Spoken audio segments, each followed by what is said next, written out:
Today is payday for the boys, and I've been asked to do a slowed down version of how we handle our money dates. So, this is what we do every Monday night. Of course, we always start our money dates with a small treat, so they have those, and then I move on to passing out their material. I keep a small basket on hand that has their money workbooks, their wallets, pens and pencils, and then our envelope of their allowance cash. This just keeps us organized and makes it so that they always know where their wallets are.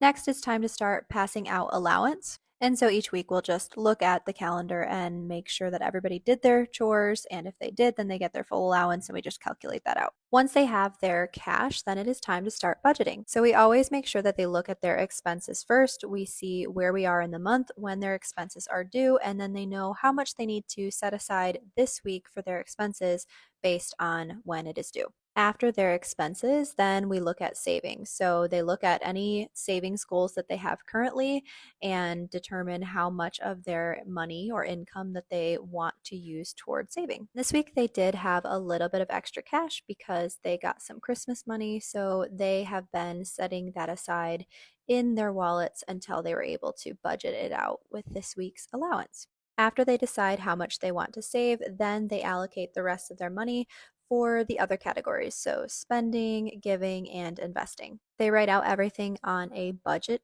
and then they start separating their cash into the specific envelopes in their wallets. Now, at this point, depending on what point in the month it is, we'll either collect expenses or we will look at their investments and review them with them, or we just talk through a financial principle. But this week, because they were budgeting out a fairly large amount of money and they're not typically doing that, we just kept it simple and kept it at our budgeting this week. So that is it. Let me know if you guys like these slowed down versions of what we're doing, and of course, follow along from our kids' personal finance.